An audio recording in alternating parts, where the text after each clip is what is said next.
All right, hello everyone.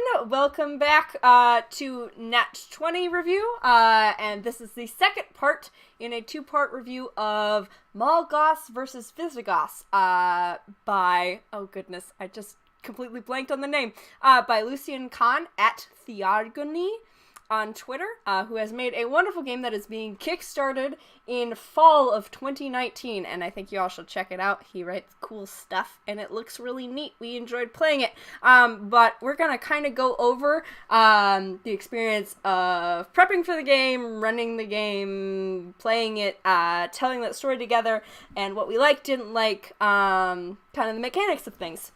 So, just to kind of get started, let's go around and introduce ourselves again. Your name, your character name, pronouns, all that good stuff. Hi, I am Mara, she, her, and I was the GM for this game. So I played the mall and everyone in it.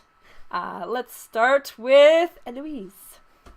Okay, I'm Eloise, she, her pronouns, and I played Freya. Wonderful witchy person. All right, and Craig. I'm Craig, he, him, and I played Harmon Halffoot, the Visigoth rune crafter. Yes. All right. And to kind of go over how the game went, basically the module that we played through, there's kind of, there were two of them, I think, in the first version of the game that I got, was Goat to Hell, which is one of two in the game, and Goat to Tell, the premise is a mysterious goat statue has gone missing from one of the stores in the mall. The employees ask you to find it for them, and it has been stolen by one of the other employees, so one of the other NPCs, and the PCs, our wonderful players, have to find and recover that object and get it back to the owners. And there is a side quest in there of, because this is a romance kind of RPG, is there is a dance going on at the, what was it called? Darkade. The Darkade, later that same night. So besides trying to, solve a mystery and stuff, you could also try and get a date. And what happened was, so the way the game goes is there's kind of like 6 sections of the day that you go through, and in each one of those, you get to have kind of like a scene that could be together or apart, to try and figure out whatever the mystery is. And what happened in ours, was, the first scene, they spent kind of just interviewing the people at, it was, let's see, which one were they at? Let me find my map real quick, because that is useful. Hail Satin. Hail Satin, the evil Bed Bath & Beyond store, basically, which was lovely, where they quickly figured out that either Cesar or Judith were probably involved somehow with the disappearance of the statue, because there was a smoke machine that kind of went wrong at the employee-only party that happened the night before, and they were seen kind of eyeing the statue a little bit more than everyone else. So in the next scene, they split up to go talk. And I believe Eloise's character went to the cheese store. What was it? It was Feta something. It was, let's see, mall map. Feta Worse Than Death? Feta Worse Than, yes. Yes. A Feta Worse Than Death. Where she pretty quickly realized that, oh yeah, there was something. Yeah, there's some things going on. Was it in that scene, I believe? No, the first scene I stayed in Hill Satin That's to talk right. to Yes. Hemlock, the cute goth, and then... Oh, yes. Yep. Yeah. Oh, yeah, and you kind of fangirled out with what's her name? Nocturne. Nocturne. Yes, Nocturne, about cute boys. It's very fun. There was some gossiping. It was great. So that's the first one that happened, and I believe Craig's character went to play Gaul to talk to Caesar at that point. Yeah. Which you kind of talked to him a little bit. Didn't find any information about that, so met back up, decided, hey, I think we gotta follow that lead. That seems a little bit more promising with Judith, because that's the gossip that Nocturne and Hemlock told you. So that's the point where you went to a fate worse than death, where you quickly cornered Judith and realized that she was lying to you about, something's up with that smoke machine. It's in the back. Let's go check that out. Someone turned invisible. There was a little bit of a chase scene. Judith sort of freaked out. And what ended up happening was our wonderful witch in the back room all by herself levitated Not up. by herself. Oh, not by herself. Armin. Yes, levitated up to the shelf where the goat statue rested, glowing slightly, as a lot of Visigoth things do. Touched it, and promptly turned into a goat. Yeah, I did not see that coming. Yes. Nope, I did not either. I was like, hell yeah, scene 2, done, we're good, let's go. Yeah. I had the exact same thought. I was like, well, we clearly sequence broke here. Speedrun this thing. All right, we're done. Wonderful. Oh, no. Oh, yes. Gone horribly This wrong. happened. Which then resulted in a cascading reaction of Craig's character trying to take the goat and turning into a goat himself. So there's some goat swapping happening. And basically the two of them going to seek out Blade of the Hun, who is the character. Oh, we've lost Craig. Oh, no. I'm going to keep going. Yeah. Let's see. Let us see if he shows up. Hello, everyone. Just gonna sit here and dance to invisible elevator music for a couple minutes. Let's see. His internet may have just cut out or something. I don't see a message from him. We'll wait a second. There we go. I'm back. Yay! Alright. We didn't go any farther than that. Sorry about that. So, like I was saying, goat stuff happened. As is wont to do in a game named after goats, as is always appropriate. And they ended up going to see Blade of the Hun, who is the only character in the mall who doesn't speak either Visigothic or Hun or English or any other standard Earth language or standard modern language, basically. He speaks Hunnic, which no one else does. And so there followed a series of interpretive communication methods, which resulted in them getting and ending up with them figuring out the goat situation. So both of them turned back into humans. That goat was deposited safely inside of a hat. And the pair decided to get milkshakes. The only flavor of milkshake that can be got, or actually one milkshake, a single milkshake, which was shared between the two of them with a little bit of an awkward moment.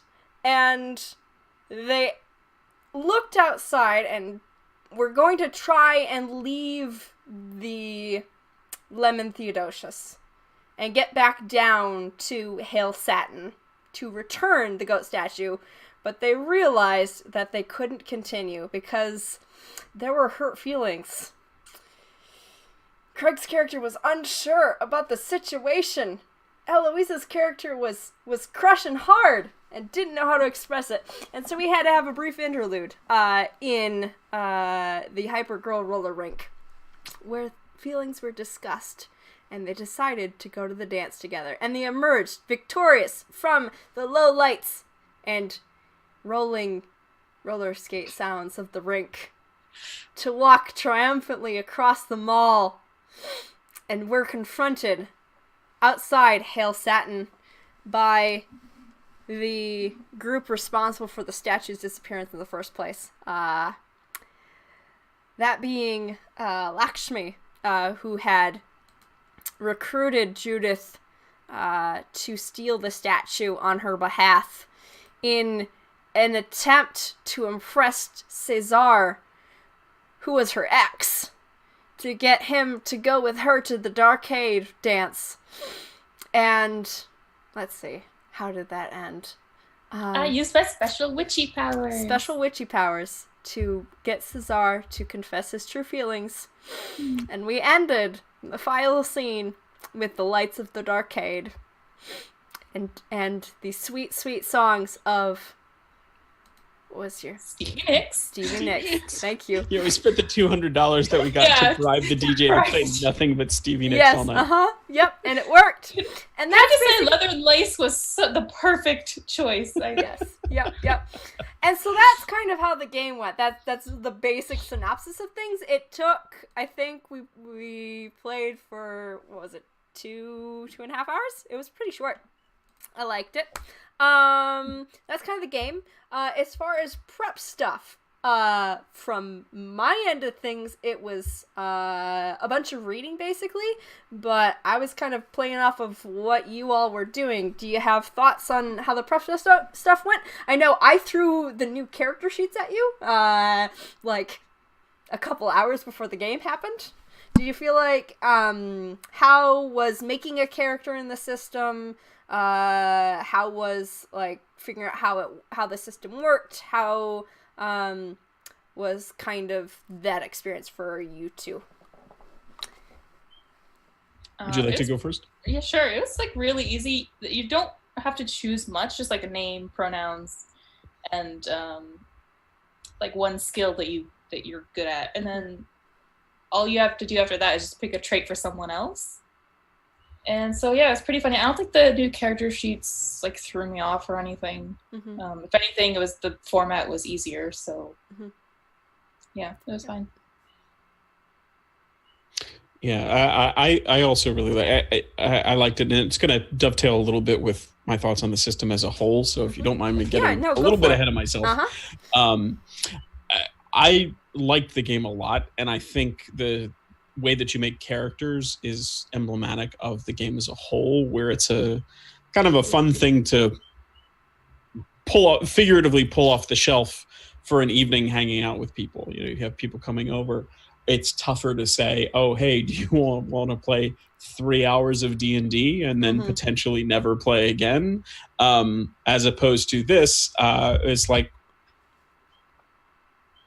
the experience of it is a little bit similar to, you know, maybe a more involved board game or something like that, where making a character was really quick. It was very easy. You kind of come up with a concept. And I also thought the character sheets did a great job of being pre-built enough to get you on the path and get you playing quickly, but having enough flexibility to let you still make that character your own. You know, I really feel like even within the group, and please correct me if I'm wrong. I think the rules may actually say, you know, everybody should pick one so you don't have any overlap.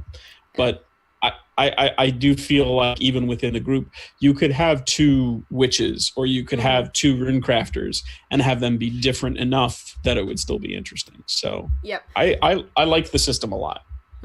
Speaking of character creation, could we just get like a little soundbite of what Harmond sounded like? Just a little refresh. My favorite thing about the character creation that you have to take the skills and decide which you're best at. The Harmon is actually best at stunning, which he didn't use at all. I know. I was ready to stun Judith, but we didn't even need to. Yep. Yeah, go. Yeah, she's just sort of collapsed. It was good. It was wonderful. Yeah, so there's the game itself gives you, I believe there are 6 character templates. 3 for, and the game divides the 2 kind of character types into Mall Goths, which is what Eloise's character was, the witch, and Visigoths, which is what Carrick's character was, a rune caster. And so, and it does, I believe, I don't think it says specifically like you want to have one of each type, but it does want you to have even numbers as far as Mall Goths versus Visigoths, as in the title of the game. We played, and I chose this intentionally just because I knew I was going to have a smaller group, and I didn't want to have that PvP part as much, just because I find it more fun to play collaboratively and to run stuff collaboratively. But the game itself, the first module that you're supposed to kind of run starting a campaign with this is basically a whodunit, another whodunit on trying to find this boy named Raven who has been kidnapped by the Visigoth side, and the Mall Goths has to find him. Or acquiesce to the Visigoths' demands because they're demanding, property and, rights in this mall, kind of the setup of the system. So we went the other direction for that. And then so there are 6 character types, and within each of those, you kind of have, like I said, those three skills. How did you all feel about the skills? They're kind of, especially coming from a D&D side of things, it's very minimal, right? Yeah. There's one skill I never used, which was distract with beauty, which could have come up, but we just solved problems differently. But I didn't find it very limiting, just because one, there's not really combat, hurting each other. So, you don't need to, worry about, weapons or, damage or stuff. So, that worked well. And then I found that you could solve problems creatively enough. You didn't need more skills, really, than you had. Maybe it would have been different with, a larger group, because then there would be more skills that were available. But I didn't really find that it was, an issue. I thought it was really fun for this adventure specifically because it played out in a very thematically appropriate, very sort of teen goth mall way, like a heist. And so it was very fun to sort of have each of us fall into specific roles. And I think with a larger group, you can see that happening a little bit, even in even a more regimented fashion, where you say, okay, one person is the face and one person's going to be sneaking around and so on. And that was actually something I was a little worried about, was us playing with fewer people than the rules suggest. Yeah, it said 4 to 6 and we were only 2, so I don't know how that's going to play. We're definitely a smaller group. Yeah. But I thought it went well.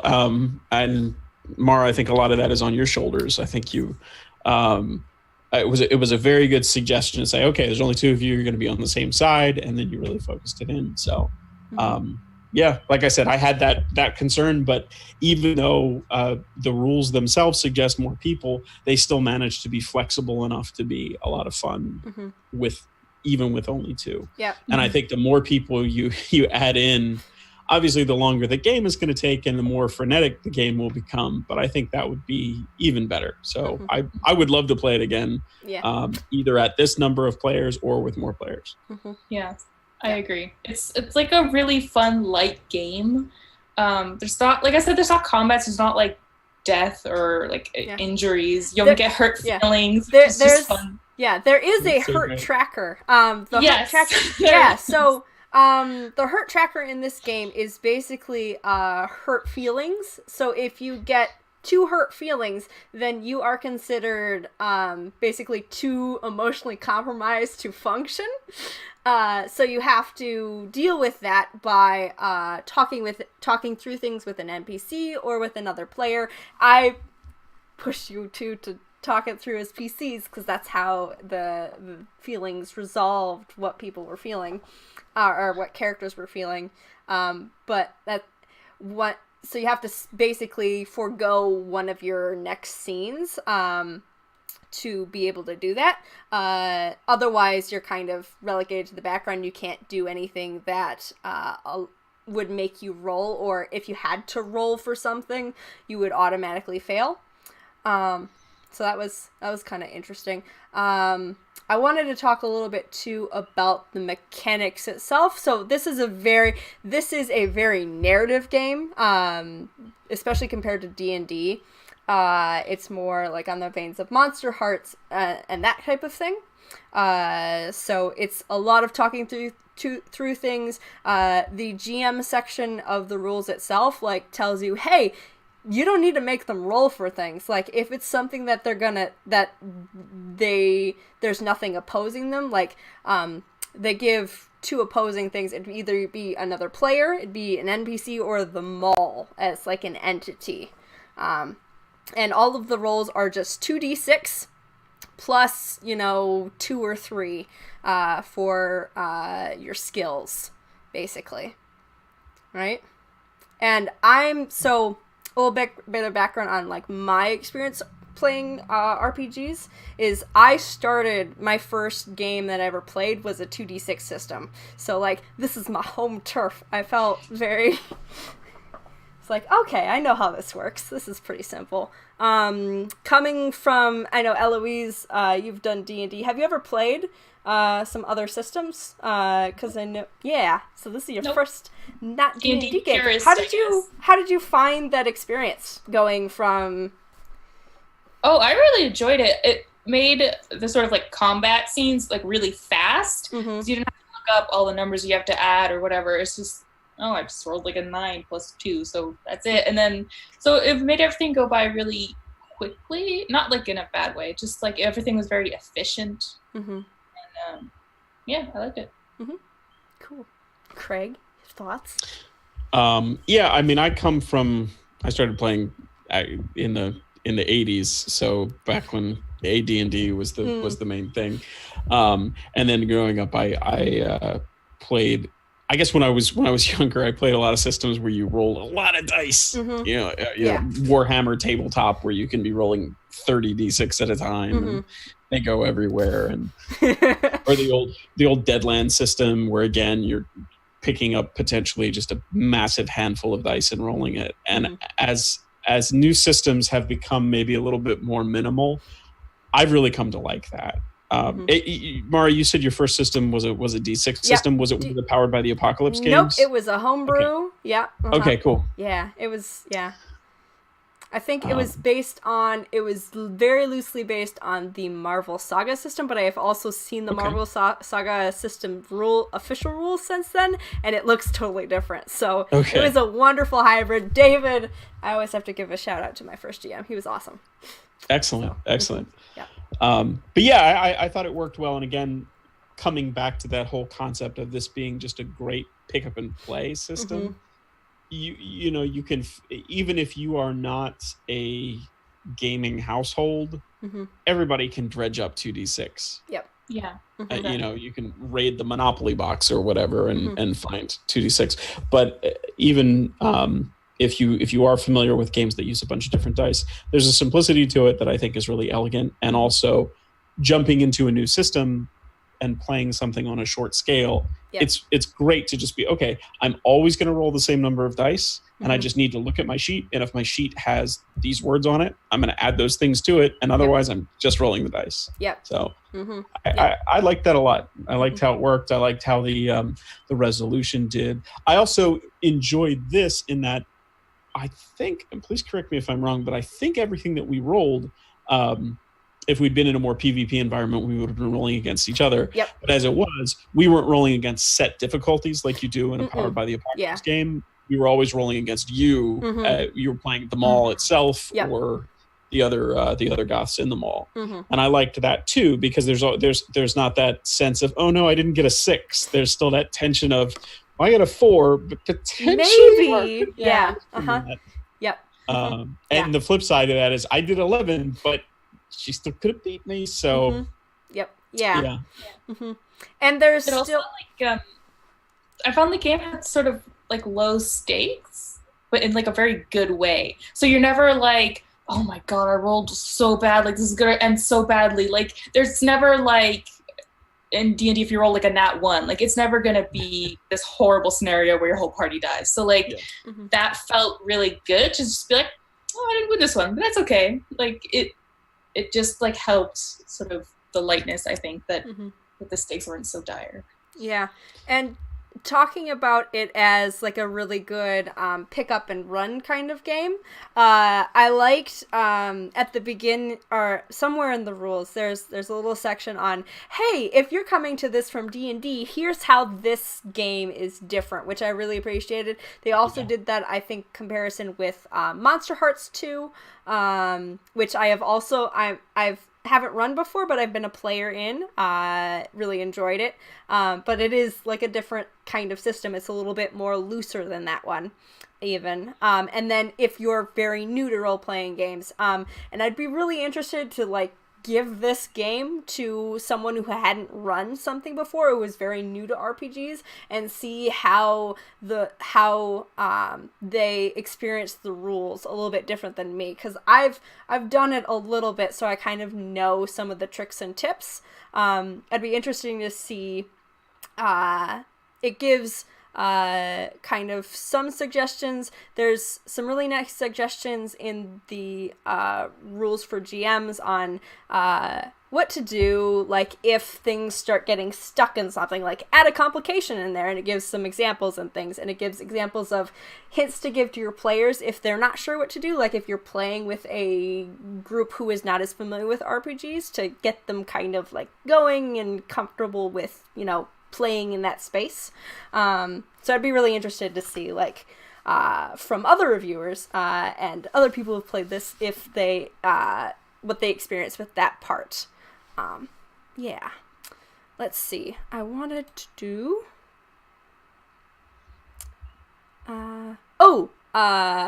So the. All right, let's get into then kind of our experience with the game, not from the mechanic side, but from the narrative side of things, like coming up with a character that felt interesting and fun to play with. And I'm going to start with my favorite thing about this game was the 6-act structure that's kind of built into it. So this game is very nicely, and I find this often the case with more narrative focused games, they're very structured on the setting, or this game is very structured on the setting of things compared to Monster Hearts. So Monster Hearts, you're kind of making it all up with you and your group. This game is very structured in contrast. You are in a mall, there is a structure for a mall, there is a reason why these people are in this mall. You get a list of NPCs, you get a list of shops in the mall, you get a nice little map, which I find really handy.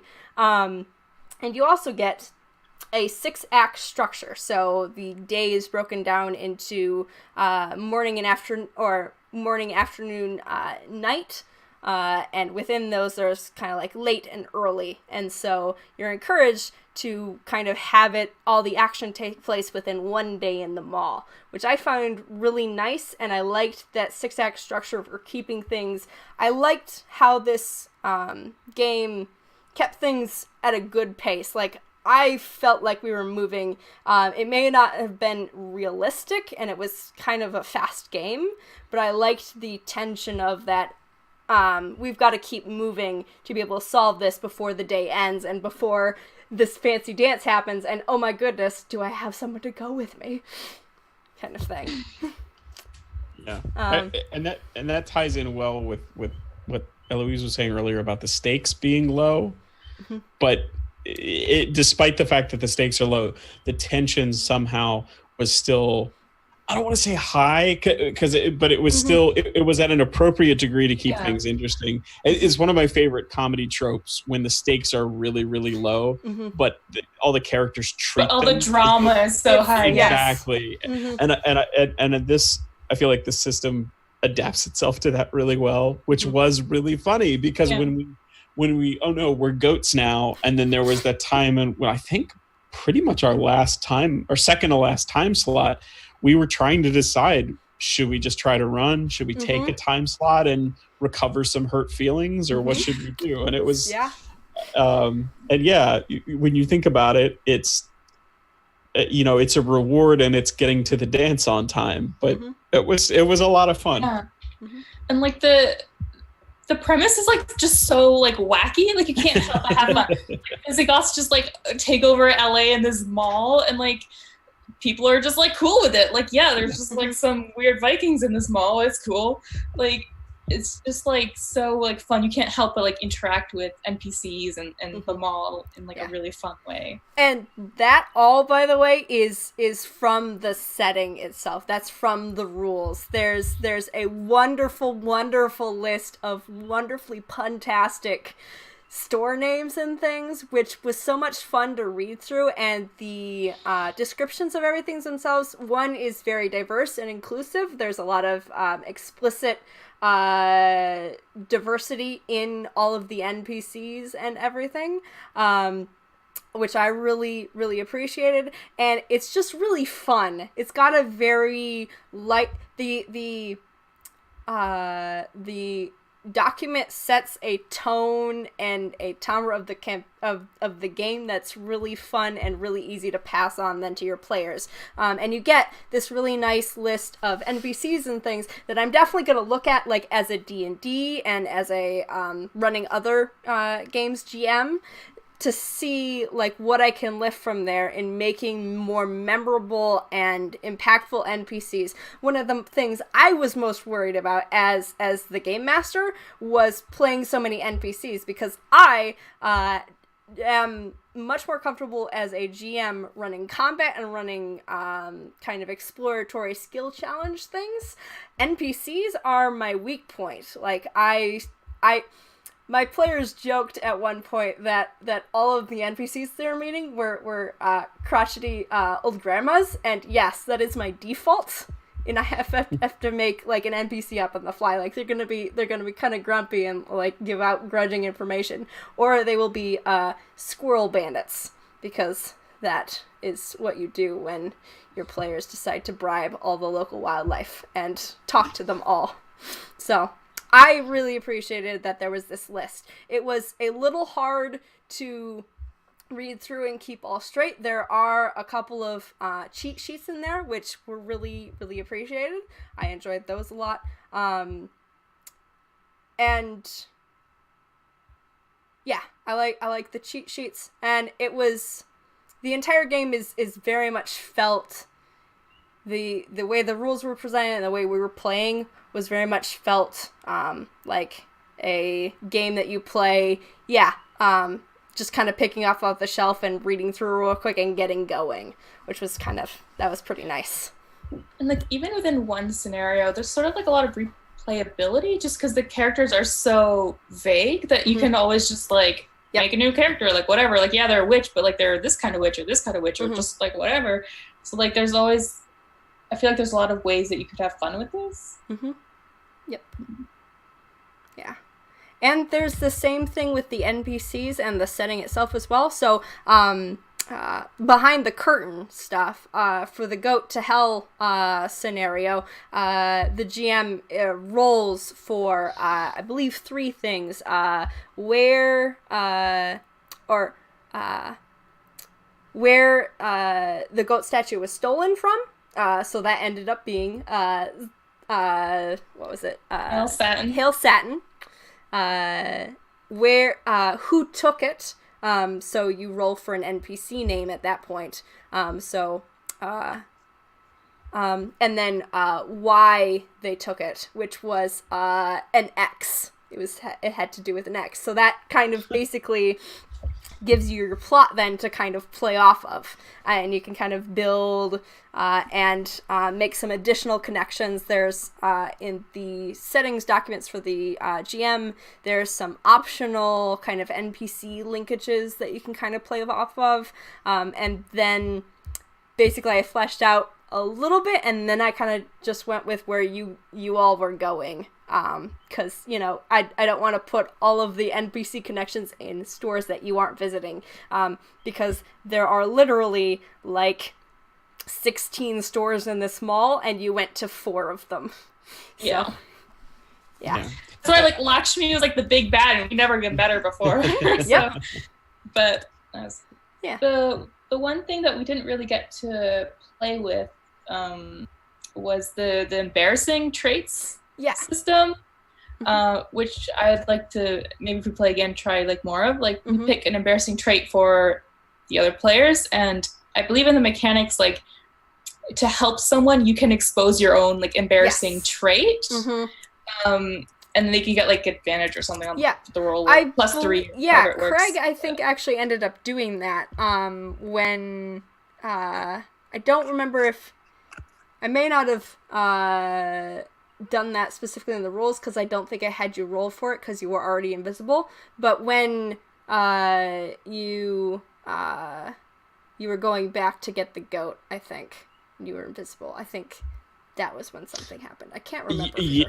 Yeah, I gave an invisibility rune to Freya. To Freya. Yeah, that was right. But that wasn't like part of his embarrassing trait. I can't remember. I think he was trying to pull off. I was trying to distract Jude, and I failed at that. Yeah, that's right. Yeah, because it didn't work. I was kind of disappointed, but yeah, that was an interesting one. Yeah. It only really came up for me, but it didn't really affect the game so much. It was like when my parents called into the mall, but that wasn't like between players so much. But yeah, so that's definitely was definitely something that we didn't end up exploring as much as I probably could have just fired that off and started asking Judith if she'd heard the good news or something when Freya was trying to get into the back room. Yep, yeah.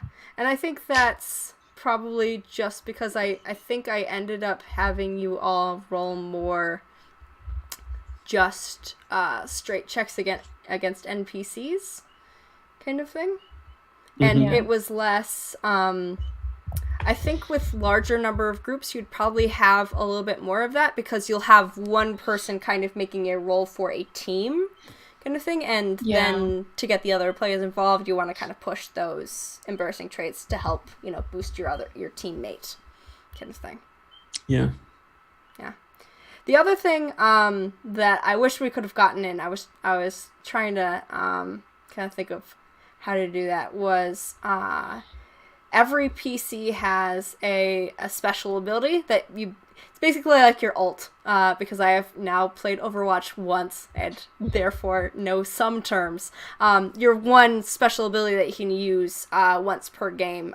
So Eloise ended up using it with for the witch at the very finale to get Cesar. Which is not how I was planning on using it, but it just ended up. Because I had planned on at the very end asking Harmon how he feels about Freya. Yes. But we ended up sort of doing that anyways, and then it just sort of worked out that way. But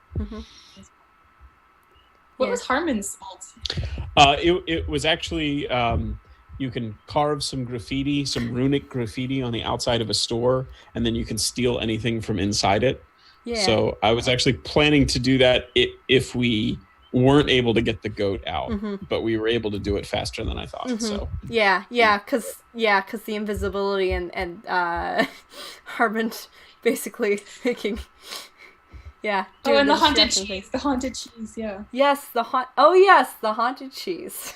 I forgot about the haunted cheese. That was great. That was just very, very brutally mocking Judith. She deserved it. She's a thief. Oh yeah, absolutely. Poor Judith, Victorian goth. And we should share the Eloise's suggested name for the cheese store or a new cheese store, which I love. That was from a different game. Game, but yes. But it was What a Friend We Have in Cheesus. Which is great. Harmon would have approved. Yeah, he would have. It was from a different game, the Hill Folks game. Yeah. Let's see. What else do we have to talk about? I think the last thing I kind of want to talk about, because more narrative game and kind of like a romance type of game, and I know you two have not played together before. You've both played with me in separate games. But how did you feel about that and kind of the romance sort of touching on more delicate topics from this game, like support from the mechanics, support from the kind of rules system and the text in the document, I guess. It's a weird question. Yeah, for me, it's just the second you started using that accent, I'm like, oh, we're gonna have fun. Like, this is gonna be fun. So the voice. Yeah, the voice just did it for me. I think you could tell, I guess, if you watch it, like he starts talking, I just like fucking lose it. So, We both, all of us did. I think it was beautiful. So that was about it. I like the guidelines that it sets, and obviously any play group that's more or less comfortable with it can make their own rules. But I like the guidelines of the sort of the fade to black thing, and I mean it has that sort of 90s era teen comedy, which is when the game is set, that I felt like it worked well. And I think the fact that we, as people who haven't played together and hadn't even known each other before we played, were still able to do what, I mean, from the inside at least, felt like a really fun, cute kind of romance side plot. I think that has a lot to say, obviously for you as a player, and also for the system, in that it sort of encourages that a little bit, but not overly pushing it. Just some of the suggestions, like I think you had picked your connection. There are the built-in connections that we didn't talk about when you're doing a character sheet. You get to pick connections with some of the other characters, and we just sort of picked. Like I helped you get a Stevie Nicks album off of a high shelf, and you had picked that you had a crush on my character, and that happened just organically by picking it. And then it grew out of that. So I thought it was well done. It provides the option for it in the system, and then, like I said, also just the fact that you jumped in with it and ran with it, I thought was really, really fun. So congratulations to you as well. But also, like, the setting is so like light and 90s and teen. Like, it doesn't feel like it's this big epic love story where you have to like open your heart to someone, and there's not like this weird, like, I don't know, it just felt like dorky, light and fun. It was just like, it was also in my D&D campaign, my character is with another PC, so that kind of helps. The weirdness I got over pretty quick. Yeah, and as kind of the GM and as an ace person, I guess I really appreciated that, like, the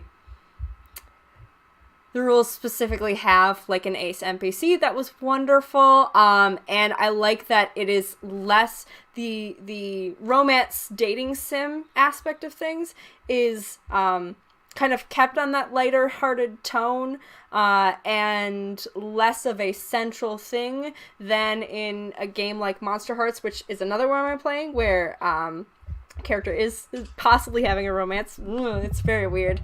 But that's a more kind of central aspect of this, and in this it felt more like you can take this part or leave it, or kind of keep it as light as you want. I liked the emphasis in this game on the tone and how that created the story, I guess, together.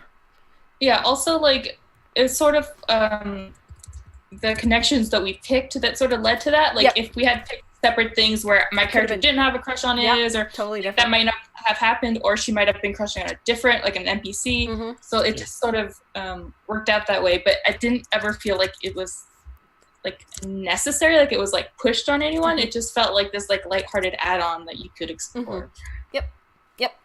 All right. I guess last sort of things we're gonna do. Did you all have anything in the system, or kind of how it was played, how it ran for y'all, that you would have changed, or kind of like wished had been explored more or touched on less? That's a harder one. Yeah. For me, I guess, just from the GM side of things, and this is probably from my comfort level in playing more crunchy math type games like D&D, I would have liked a little bit more clear ways to get the special PC or the abilities involved. Like, I wasn't always quite sure which kind of check I should be asking for. It was a lot of me saying, okay, roll 2d6. Do you think you have any abilities that apply to this? Which sort of puts the creativity and the control back to the players, which can be a nice thing. But from the GM side of things, I'm like, okay, I hope you're having fun with this mechanical character that you created, because I don't know what your vision and where you want this character to go or grow into. So I felt a little bit like kind of nebulous on how I could get your characters involved into different things, I guess, was my consideration. I feel like that might be solved a little bit with just more players. Mm-hmm.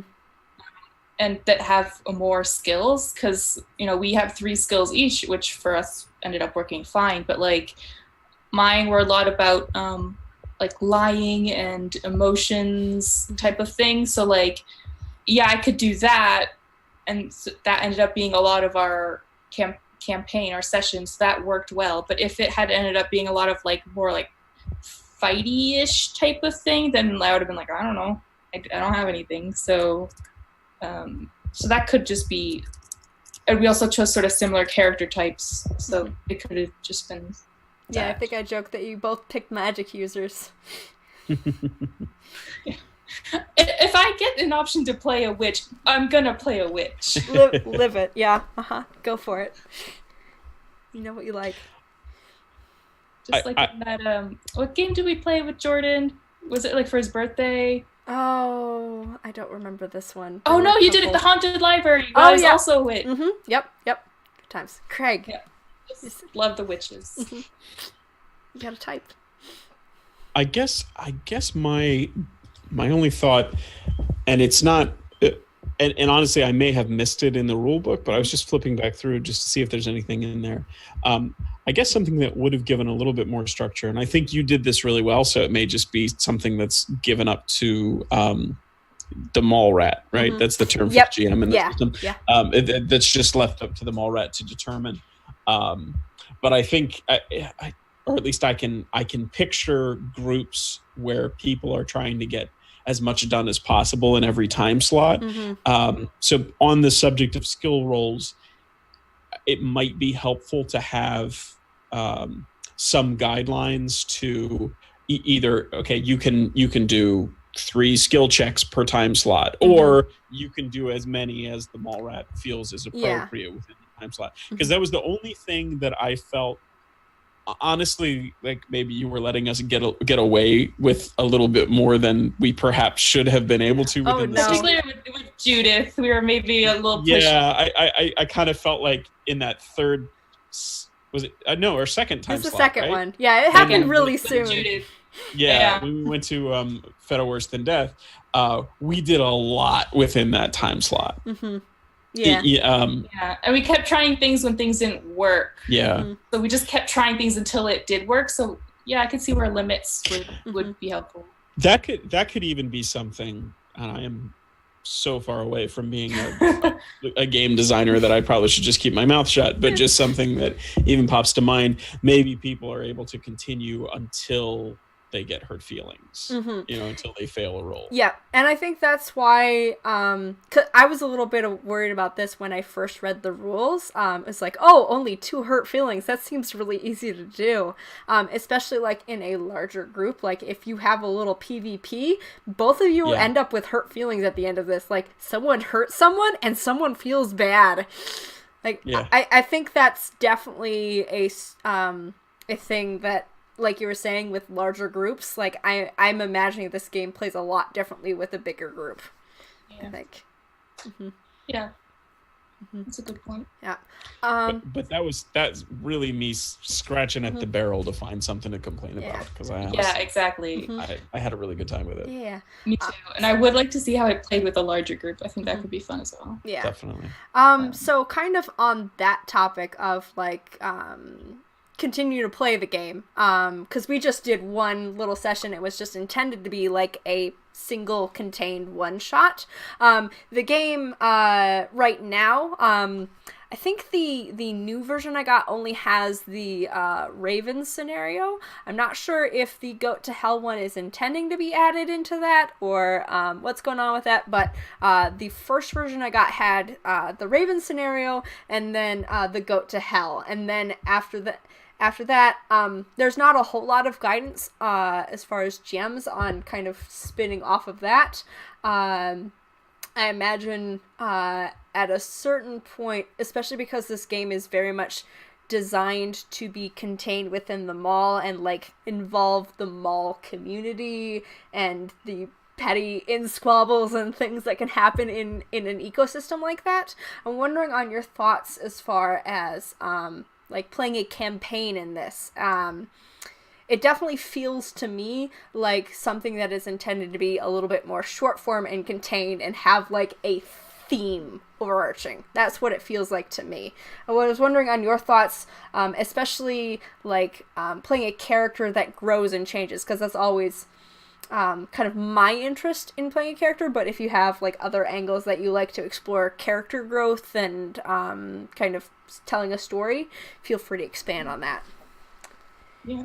I'd say after maybe like 3 or 4 campaign arcs or modules or whatever, that you'd probably have explored as much as you could. Because for us, after just this one, there are a lot of NPCs that we didn't meet, a lot of stores we didn't go into. Yeah. So I feel like if you run a few of them and you like sort of meet everyone and like get into all the stores, it could feel a bit limiting after a while. But so yeah, probably that.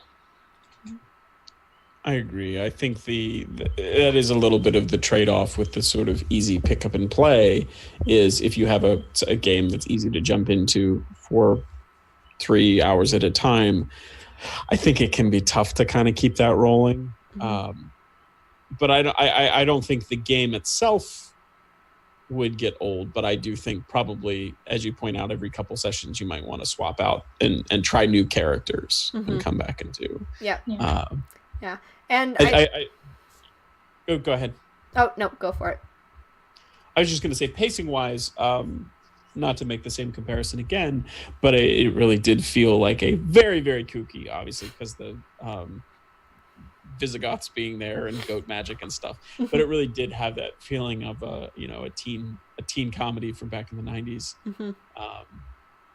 And I like that, and it sort of had a feeling of you're sitting down in a play session as kind of a whole movie, and you might get a couple of movies with the same characters, but it's sort of less that than say a TV series about these characters. Yeah, it felt very almost Breakfast Clubby. Yeah. Or sort of like it's this fun adventure with teens, and at the end you're like, wow, like what a great movie. Time for something else. Kind of like it it's very self-contained and it's like its own thing. And you wouldn't want to like a sequel. Yeah.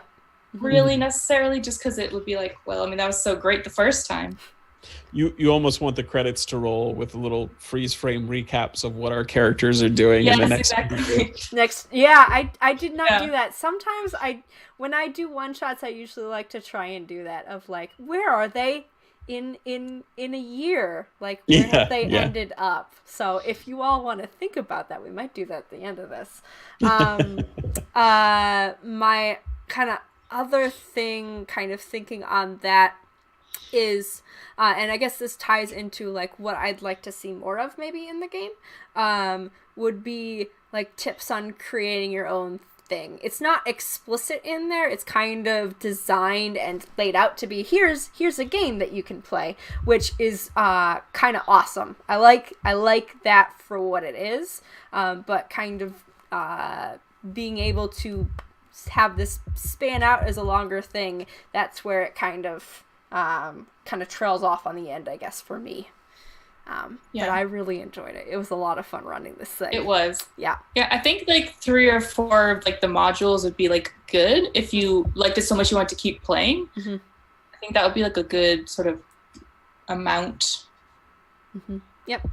And Yeah. and kind of like circling back onto something I said before, and I think something that someone else said, like replayability, like doing this same scenario again, it would be totally different from the GM side of things. If I rolled differently or chose some different combinations, that would be a totally different plot to put you all in, and different characters again.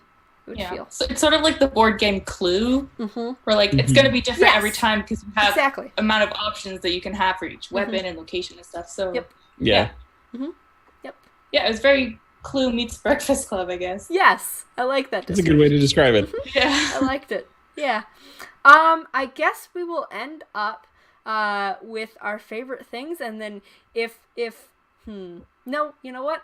I changed my mind. We're gonna leave our characters where we left them, dancing around in the darkade. I think that felt good. I don't think we need to do anything with that. That they're all set. They're wandering around with the taste of unknown lemon theodosius drinks in their mouths, dancing to music. We're good with them. But kind of your favorite thing about the system. I'll go first. My favorite thing was definitely that 6-act structure. I liked that it gave me kind of a guideline for keeping the pace going, for kind of amping it up, for keeping the tension. I liked how much structure that gave for kind of running a really fun session for y'all.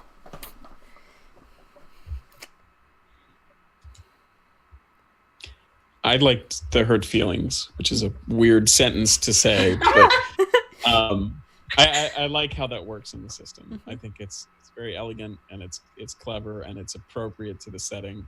It's a great way to limit the players from just sort of throwing themselves up against the wall, so to speak, and trying things repeatedly, because they can't do that. They can only fail twice before they need to step outside and have a which in and of itself is a fun mechanic. The fact that you don't heal by saying, okay, I take a long rest. You heal by role-playing a scene, which is great. So that was really fun. I just absolutely love that. I just love the setting. I just think it's so fun. The tone, the setting. I just think it's so like unique, and the tone is so fun that like I feel like you just couldn't help but have fun with it. And I think that's like the mark of a good game, where like you just have fun no matter what. It's a good, cool setting. So I liked it. All right. And with that, we're going to wrap up our review. Thank you all for listening and watching. We hope you had fun and enjoyed it. I would highly encourage you to pick up a set of the rules when they come out, or go talk to Theogony. I know they're still looking for playtesters, I think. But that is going to be all for us for tonight. Thank you all for joining us, and have a good night. See you all across the internet or in a mall in 1996 near you. Bye. Bye. Bye, everybody.